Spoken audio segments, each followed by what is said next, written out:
Welcome back to On the Nose, a podcast where myself and Thad Taylor look back at how the traders went versus the punters on Saturday. And last Saturday, we had a couple of meetings, one up north at Pukekohe and one down here on the Champagne turf of Trentham, Thad, where it was TAB Mufhasa Classic Group 1 day. Group 1 day. Good to see some Group 1 racing back. Paulie, hello to you. And yeah, two excellent meetings, to be fair. And look, it wasn't like customers didn't have their moments throughout the day, I can tell you. Interesting. Yeah.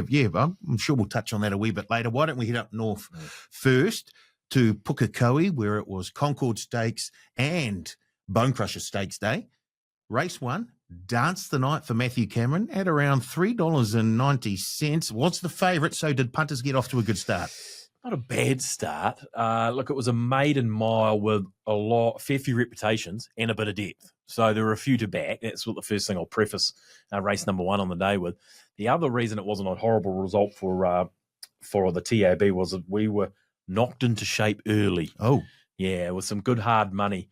You obviously some educated money around Dance the Night. We opened $3.50, got into $2.90, then only crept out to $3.30 late. But with that price being so short, and they wanted to back a few, including Savina, 9 into $6.50, didn't run badly. There'll be a win in Savina at short notice. I hope he wins for the O'Sullivan Scott team.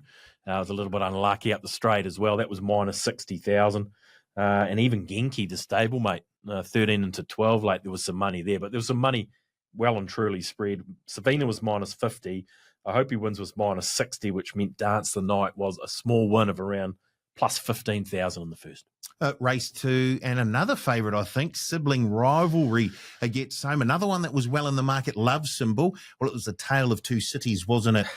Sibling Rivalry jumps with them. Yeah. Love Symbol didn't. No. And in the end, that told. Sure did. Now, look, a 3-year-old against the older horses, Sibling Rivalry first. That puts a little bit of trepidation in the market often, racing against the older horses. And it was $2.60 out to $3.80, but because it was a Tiakau drifting favourite, people were sort of climbing on as the price was getting out.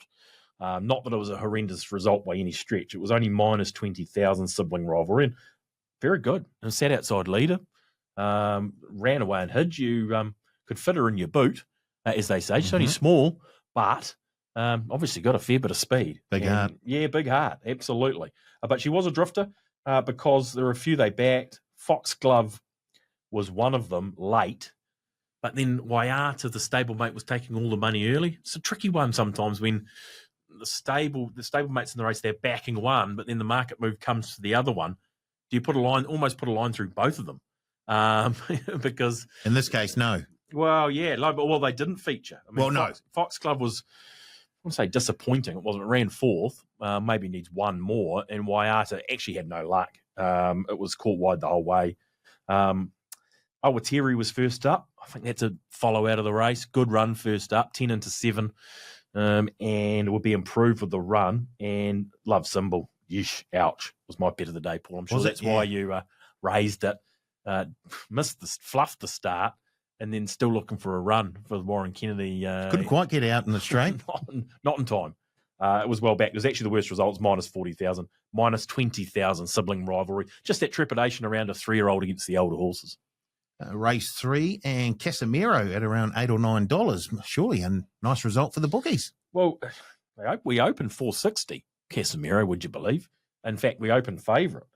$4.60 out to 7 plus 25.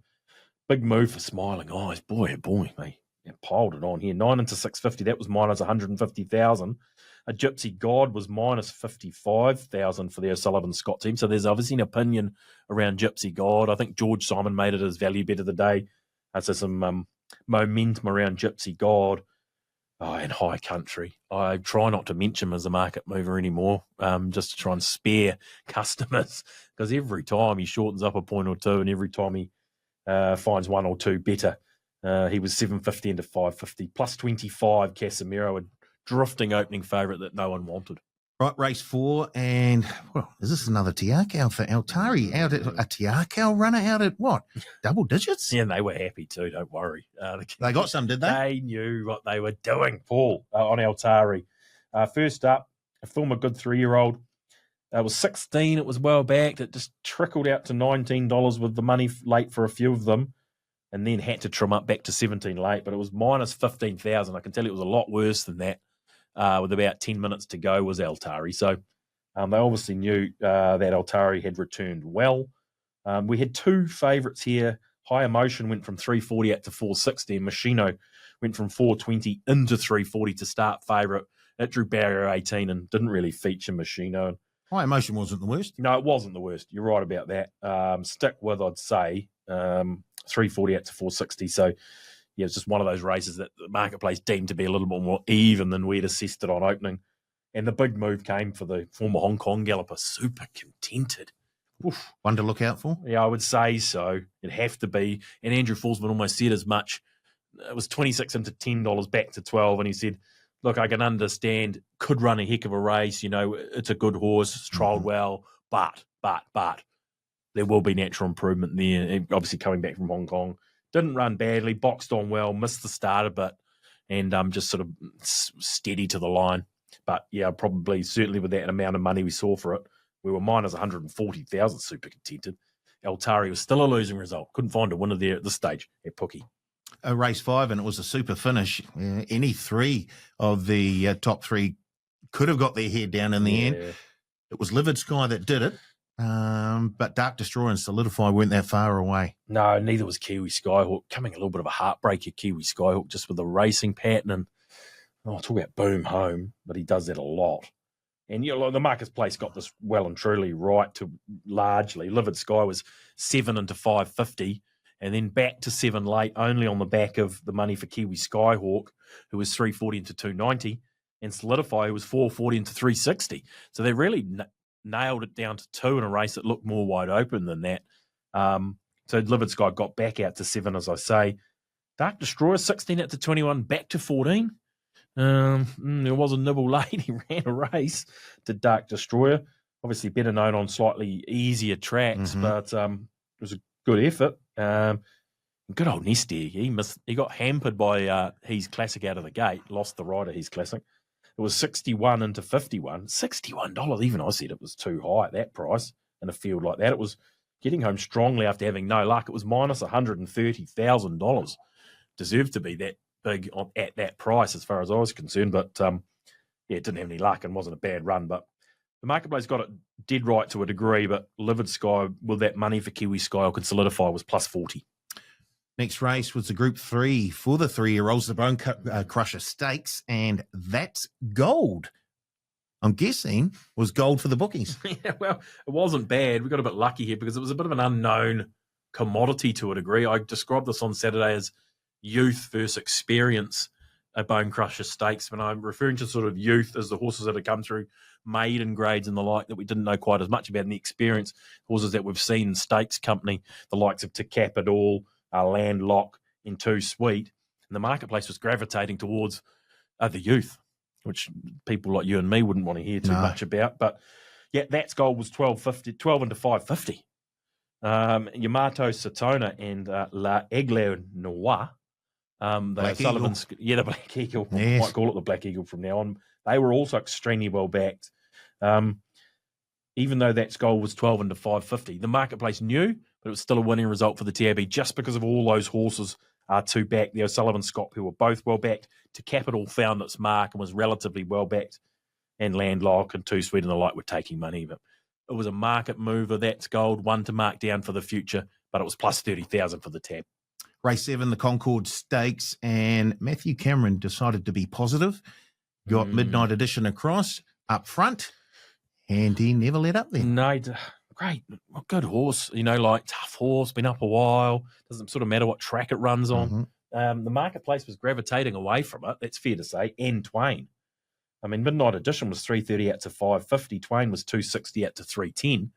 While Tardelli, the newcomer to the sort of scene to a degree, 460 into 320, and Master Fay, who ran very close to second, was 11. Ran very close for second. Was 11 into 750, minus $150,000. Master Fay. So we were needing Midnight Edition to hold on, which it did. 330 out to 550 plus 50. Final race of the day at Pukekohe. And Moxie just holds off First Dance for favourite punters. Good effort from Moxie. She might be, well, it's fair to say she is above average. She might be. She exactly. certainly already, right? Hit the right conditions. She didn't have a lot go her way in the race. She was pulling sort of at the back of the field. She was 3 wide with a bit of cover, admittedly, from the look of it. But, knuckled down and had to battle with First Dance. Yes, it was heads up, heads down. It was 4 into 360, break even for the TAB. First Dance was 750 into 550 minus 90. So it fell the right way for us, to be fair. But the marketplace nailed it. I mean, even Summerston, who ran third, wouldn't run straight all the way down the straight, was 19 into 16. And the win, now 3 starts ago, at Ellerslie was good for Summerston and a pretty strong 65. So marketplace nailed it in the last, break even Moxie with all the money for the runner-up First Dance. Okay, overall for Pukekohe? Yeah, not good day at Pukekohe. Plus 125. I say good, solid. Some ups for the TAB, a couple of downs. The likes of Altari and obviously sibling rivalry. So it was the Tiakau pair that was causing most of the damage for us up there. Surprise. Yeah, exactly. Yeah. Right, let's head down to Trentham, where it was Group 1, TAB Mufhasa Classic Day. We'll start with race 1. And our sniper at any old money, in fact, it might have been the ranky in the field, just gets home over the favourite, the well-backed, I'm guessing, was it Robbie Patterson trained the Dirty D? Jeez, was it what? 270 into $1.65. This was all brought about by the lack of money for the Espy, who actually opened joint favourite at 270, started at $6 and ran last, the Espy. So disappointing resumption, in fairness. I hope the horse is all right. It was in the Stipes report suggesting no, abnormalities or concerns there. So just one of those days for the Espy, which meant they were just left to basically back one in the Dirty D. That was minus 40,000. The only other one they had a bit of interest in, our sniper, 14 out to $20. Lisa Latta, minus 10,000. So you would have thought for all money that was a winning start to the day. I think if there was money at all for the Espy, it probably would have been. But they did like the sniper. They'd obviously had an opinion of it prior to it finishing third at Whanganui. The win prior to that was very good, obviously a maiden grade. But minus 10, a losing result, the sniper. Race 2 and the Thorax for Robbie Patterson and Craig Grills gets the business done. Hangs on in front of Classy Brahma. Yeah, hang on. Hung in, hung out, hung on. I don't think they got it wrong, the protest, in terms of it being dismissed, but you try to go to the inside of the Thorax, you go in. You go to the outside, you come out. A number of unlucky runners. Obviously, Classy Brahma. There were 29% of deductions in this race, and the Thorax was 4 out to 420. So obviously got shorter than 4 off the back of the deduction. It actually drifted back to 420. But it's a Robbie Patterson favourite with Craig Grills aboard, looking for redemption after the first. It was minus 35,000, but meanwhile there was movement outside of it. East End Lad with Aaron Leighton, who tried to storm up the inside and got shut out of a gap when it probably was the winner. There's obviously a horse with ability, East End Lad, Mike Breslin. I'm pretty certain it is. Classy Brahma was runner-up, money there, 12 into 750. And even, Dark Tornado was the other story in the race. It was the worst result in the race, around minus 70, 80,000. It was 16 into $7.50 and just did nothing right at the back of the field. It needs some race manners. I thought Furiosa was slightly unlucky as well. Couldn't quite find a gap when needed, and maybe there's one you might want to keep an eye on. Don't mind it. Yeah, Matthew Eels was around $5 and it was as high as $6.50, but with those deductions, probably around $5.50 into $5. Furiosa. So you're right. It was a busy finish. We didn't get away from it. We lost minus 35 thanks to the Thorax. Right, here we go. One for the bookies. Race 3, Nicholas, out at around $30. This is where you make a bit of money back, don't you? Yeah, we did. We did this time on a Lisa Latta roughie. Not so lucky in the first with our sniper. Because Mustang Morgan was 460 into 390. Look, didn't run a bad race at all. It was minus 70,000. And they had Thrilling in the race, refer to the ladder table here. And that was a little bit unlucky. And it was 9 into 650. Clue Bay ran reasonably well, 10 into 750. Like a Pearl was minus 20,000. There was support for the Oric runner. I know you were relatively keen, Paul. And I'll just let you know that our Julia, I don't don't know if it's Royden Burgesson or Our Julia. I'm pretty certain it is. And race there, it was minus 50,000. Now, it didn't feature, but maybe back to something easier for Our Julia. We're wanting to mark it down. Plus 50,000 with the roughie saluting Nicholas. It was a nice ride by Leah Hemi as well on Nicholas up the inside there, and it needed every single stride because Bradley was finishing at double the rate. How good was that track on Saturday as well? Just superb. Yeah. You could win from anywhere. Anywhere. Yeah, it was great. On to race 4, and Girl Talk gets home. Another one for the bookies here? Yeah, it was. It wasn't Carter John. Yeah. Was that well backed? You got it. Yeah. Carter John was the one they wanted off that run at Whanganui. 5 into 320, minus 40,000. Bit of money for Can Do, and it ran well. 10 into 8 to one to potentially mark down. And Girl Talk, well done to the team. Mm-hmm. He's great, those Stephen Nichols interviews after the race. Just a passionate man, loves his racing. Good on him, too. Yeah, 100%. And she was great. $5.50 into $4 on the back of some scratchings and back to $4.60 meant it was plus 30 Girl Talk. Race 5, and Craig Rills gets another win. The perfect one this time for Glen Old. Yeah, the Northern are coming down, and there were like 5 horses, all at $5. And the one they really backed was the one that won, and the other 3 finished second, third, and fourth. The perfect one was $5.50 into 5. It was minus 60,000. Poppy's Girl was second. I think Alba Rossa was first up and third. There was sort of no money for it right throughout betting, and then late there was a little nibble for it, and it ran well. But I think the lack of money for it makes me think that they were expecting natural improvement from Alba Rossa. So probably a stick with, and Fancy Pants, well, wouldn't put it quite in the high country camp yet, but being proving relatively costly. But in the Stipe report suggesting it's a little bit unlucky. So one of those races we had 4 chances against the perfect one and got none of them, minus 60. Race 6, and Cracker Cole. 10 out to 12, and the bookies don't make quite a lot. The full brother to Waitak. No, exactly. Right, so no Sullivan Scott runner that they've got a little bit of an opinion of. It was a small winning result for the TAB of plus 5, even though it was 10 out to 12. Cinnamon was the mover, 6 into 360. That was minus 50,000. Rosso was in the race. It was 380 out to $5.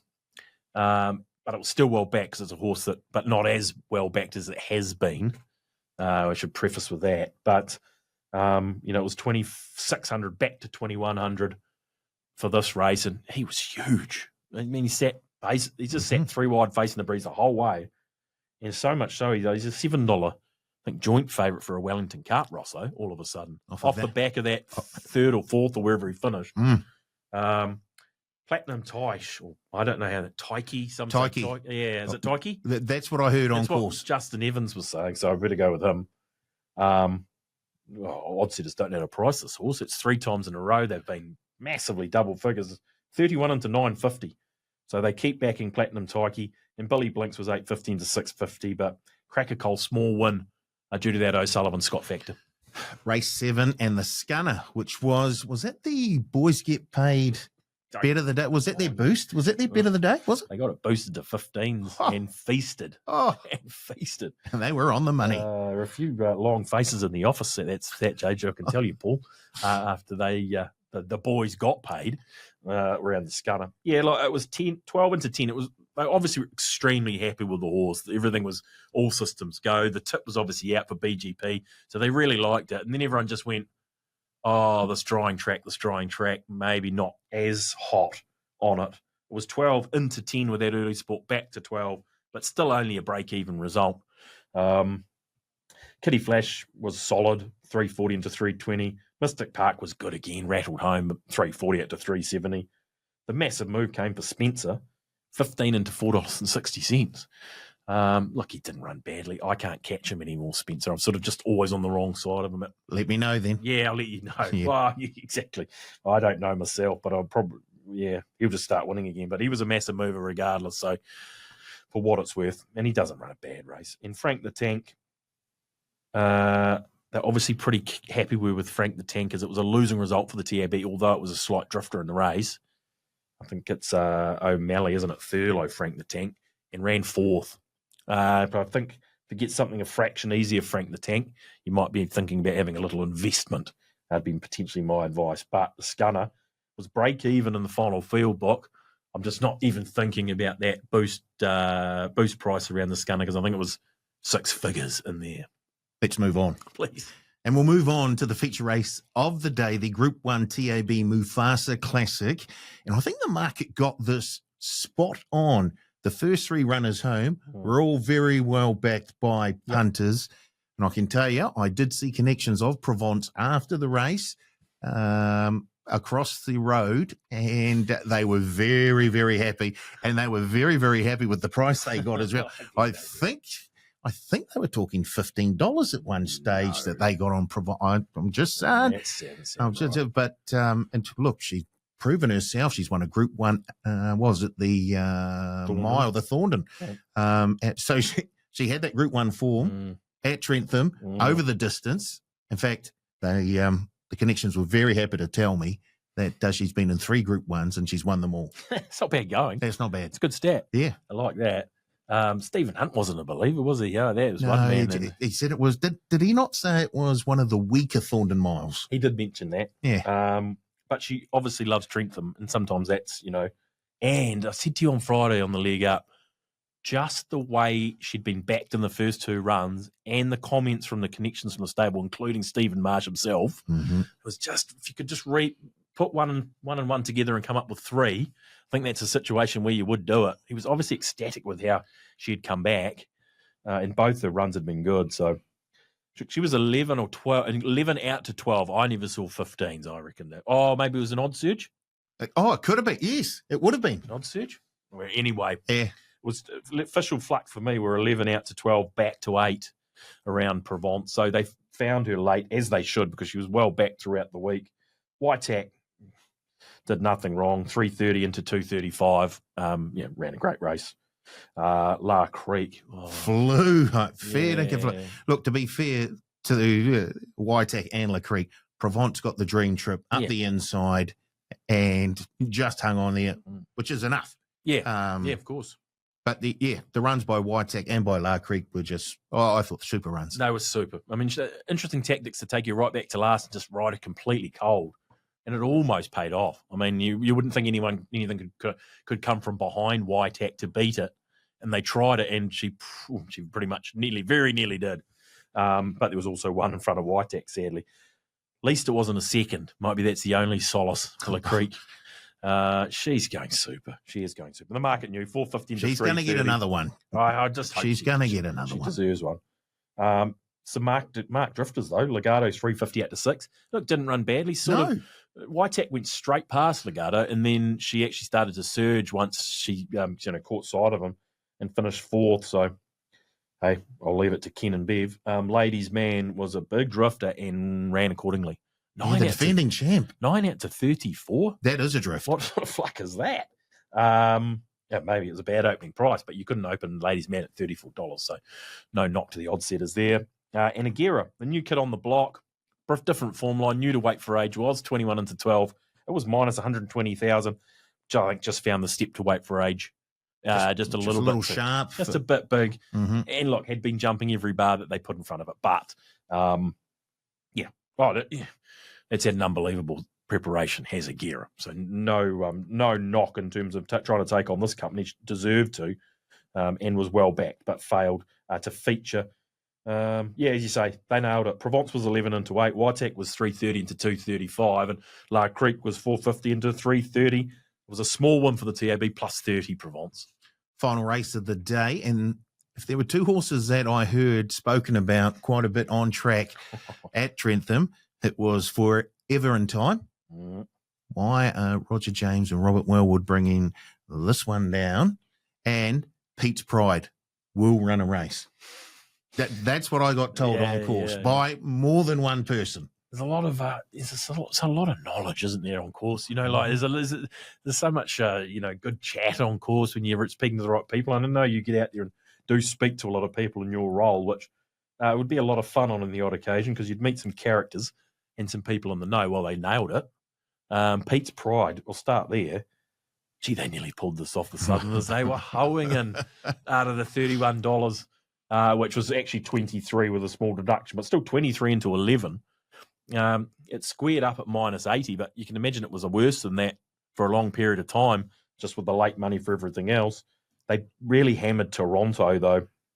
That was the opening favourite. 350 out to 4, back to 370.